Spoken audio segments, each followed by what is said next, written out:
Isn't that not what Christ says? Thou shalt love thy neighbor as thyself. Now what's our natural love toward him? I love me.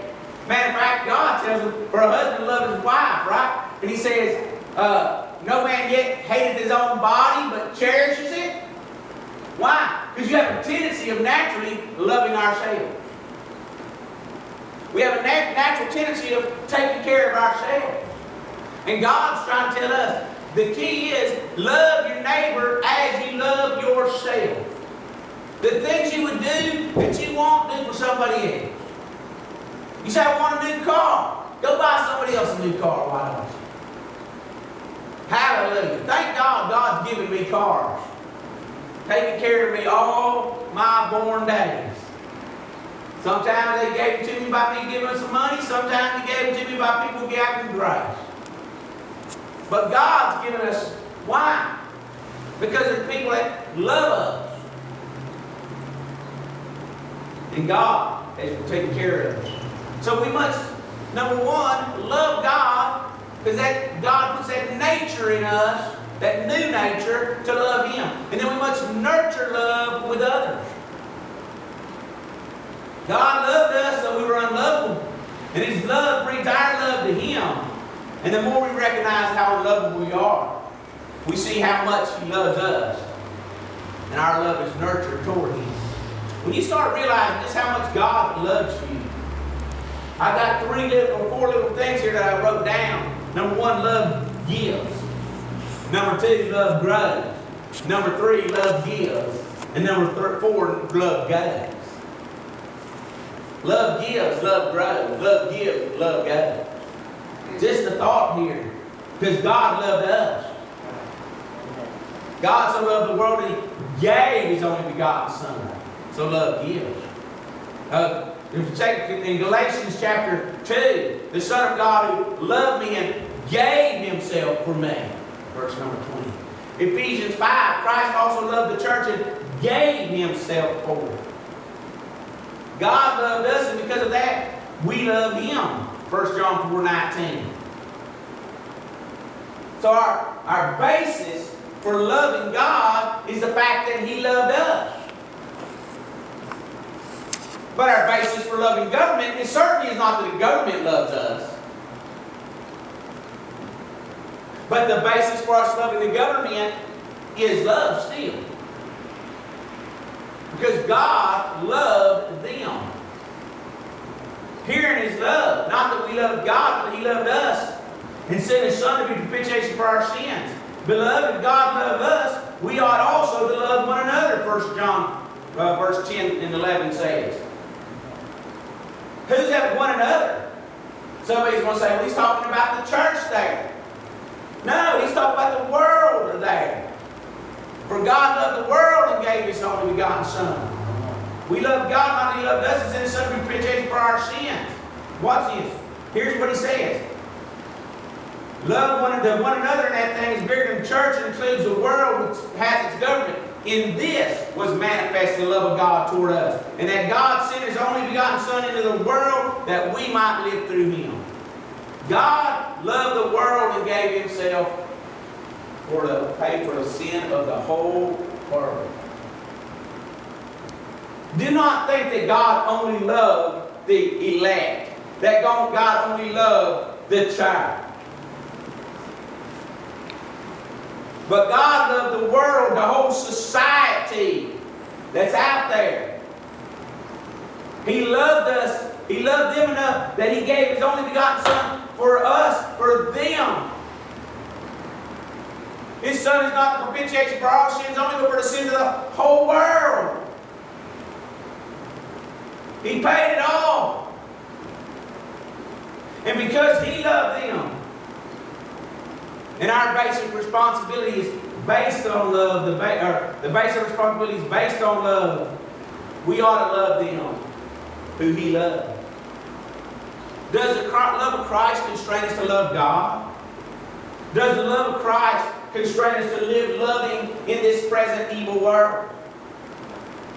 I said we have a responsibility Godward, and we have a responsibility government.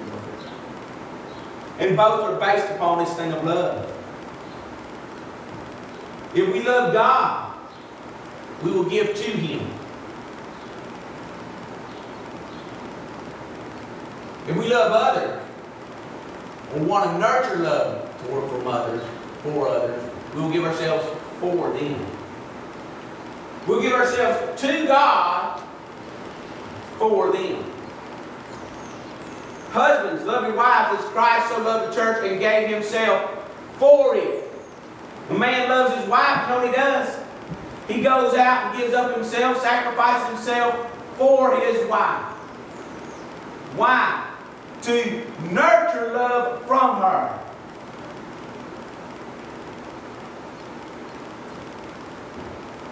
God's desire, if we're going to love this world, is that we do things that would nurture love in them. We give ourselves for them. That is God's key. If we love our country, we'll give ourselves for our country. You know of men throughout history who gave themselves to save our country. Now, I do not like the word hero anymore because it seems like everybody's a hero. But I think of the flying across Pennsylvania. And that man, I forget his name off the top of my head now. But he went to Wheaton College and then he had some Bible verses in his car when his wife found the car at the airport. That he'd been going over his memory work. Thank God. And here this man is. He got in there in his plane and they found out this plane's being hijacked and they're going to, so what did they do? He looks at his guys and says, let's roll, and they stormed the cockpit and the plane went down in Pennsylvania. Remember 9/11? Yes, sir. This man gave himself because he loved our country.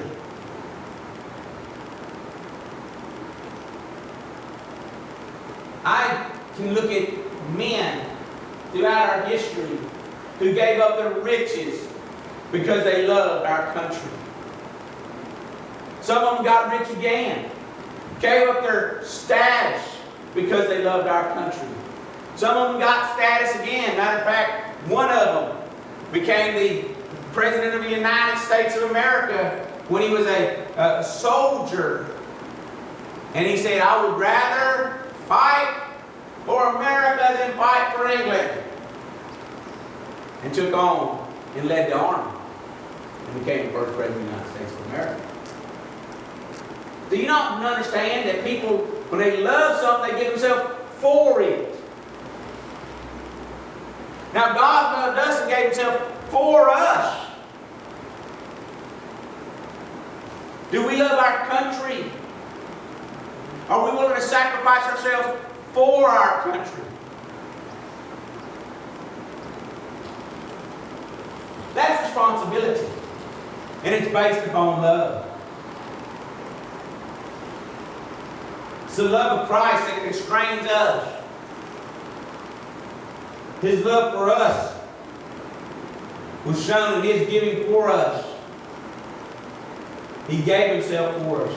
And if we desire to pass on a godly heritage, a goodly heritage, we must love God and allow Him to use us as vessels to meet for the Master's use. Now, who do you naturally love? Naturally, we love ourselves. But who do we supernaturally love by the grace of God? We love Him. Who do we supernaturally love because He loves? We love this world. We don't love it in our own selves in a sense of loving the world and what the world can do for us. But we love the world because of what He's done for them. And what He's done for us and what He's done through us.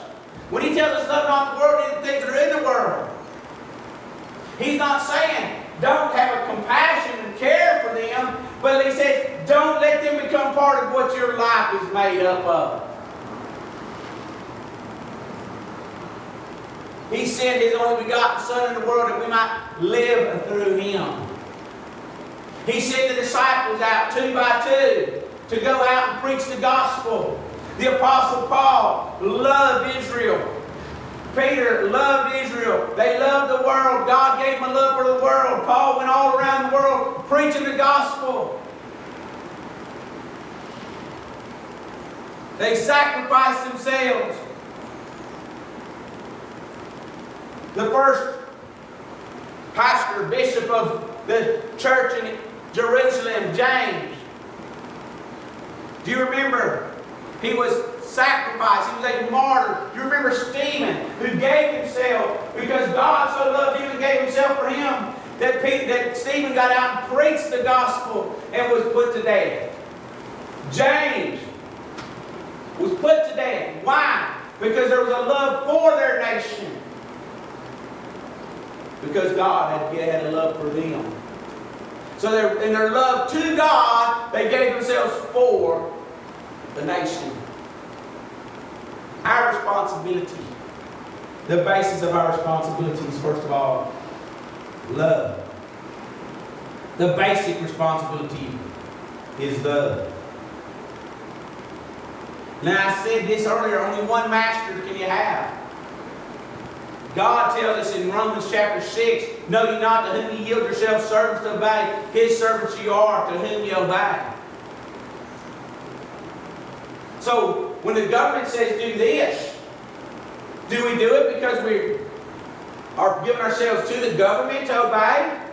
Or is it because we're giving ourselves to God, and God has put us in providentially in this place at this period of time? Now the conflict comes when what they call our social duties goes against our sovereign duties. And no man can serve two masters. He'll either love the one and hate the other, or hold the one and despise the other. But if you only have one master, and everything you do is for this one because you love them, but to the one who is your master, your love is to him. I love my master, and I'll put my ear upon the doorpost, let him drive it all through my ear. As the servant said, I love my wife, I love my master, I love my children. And he said, I'll give up myself to serve my master.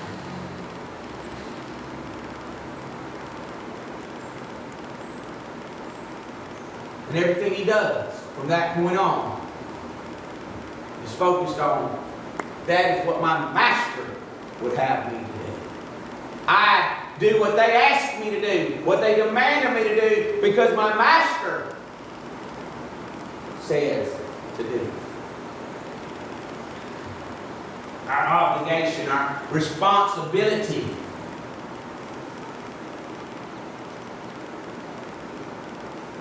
Let me say, if we yield ourselves to obey government, not considering submission to God, we can't call ourselves a Christian rightfully. Because a Christian has one master, and that is Christ himself. That is God himself.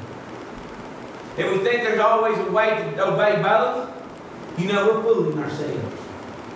As I mentioned, Jefferson was convinced that man has no natural right in opposition to social duties, but we must determine what our social duties are and what our sovereign duties are.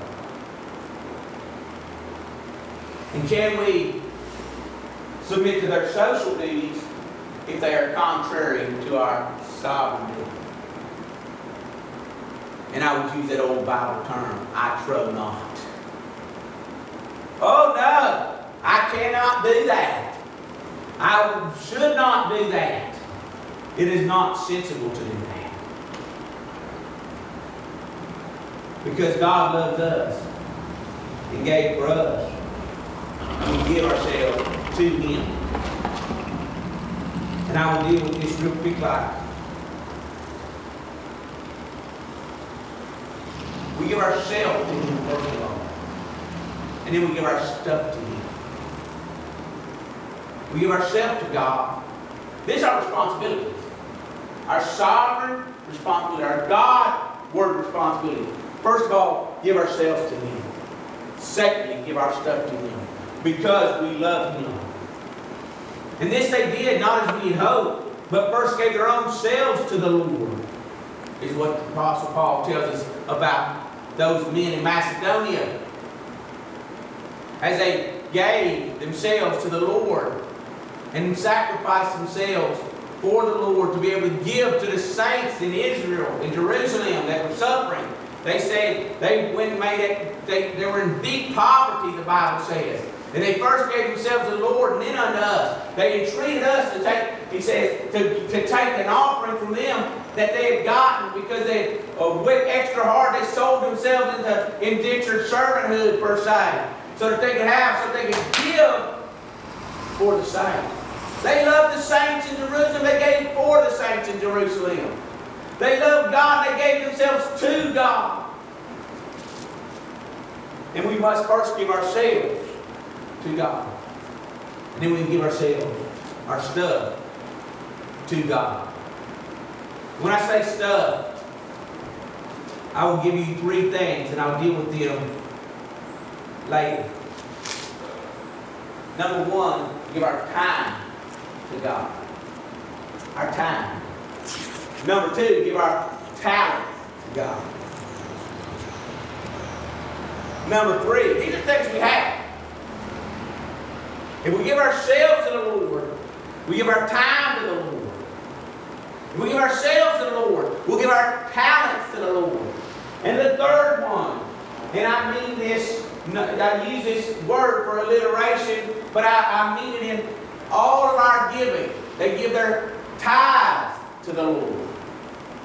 I use the word tithe for alliteration purposes. I want to include all in that thing, tithes and offering. All that we have, every cent we have, is the Lord's. If we give ourselves to the Lord, there's 2 things you will find that are given to the Lord. Number 1, you will find your calendar book given to the Lord. And number 2, you'll find your checkbook given to the Lord. You say they don't have checkbooks anymore. You get the point. Hallelujah. It's what you keep up with your account with. How much money you have in the bank. If I could look at your checkbook and where your money went, I'd know what you love. If I can see where your time goes, I can see what you love. So how do you know? Because God said it. Where your treasure is, there will your heart be also. Because where your treasure is because your treasure is there, because your heart's there. And so you'll give and it's reciprocated. You got a heart for it, you give to it. You give to it, you get your heart for it. And you get more of a heart, you give more. You get more of a heart, you give more. Now, am I saying you have to give it all away? You give yourself to the Lord, and He directs you in your giving. But I ask, have you given your time to the Lord? Have I given my time to the Lord? Have I given my talents to the Lord? I know there's some of you out there can sing. I'm smiling at one right now, who I know can sing. But she doesn't sing because she does not think she can sing very well nowadays. But she certainly can do better than I did. Amen. All you got to do is say this. If I am the bar that you've got to be better than, it doesn't take much. We've got the bar way down low for you to get over it. Amen. Amen. I'm trying to tell you. We got talents. Are you using them for the Lord? Are you using your time for the Lord? Or not for the Lord, but to the Lord. You give them to the Lord. Are you giving your tithe, your finances to the Lord? And because we do that, we give for our country. And we will deal with that this afternoon. But if it's not based upon love, then it's built upon law. I have to give my talents. I have to give my time. I have to give my time. And if it's built on law and not love, then you miss the whole thing.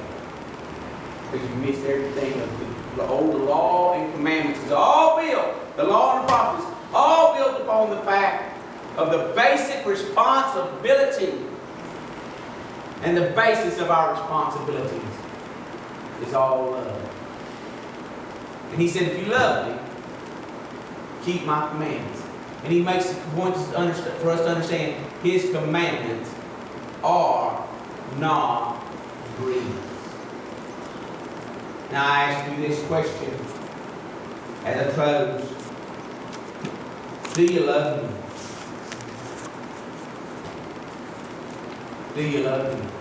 Have you given yourself to him? Have you given your stuff to him? And dear sister, you know I was just thinking about the thing. I do understand. But the question is, have you given yourself or to him?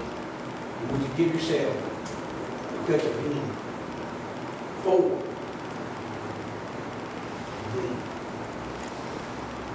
this world, our government, because in America, our government is we, the people.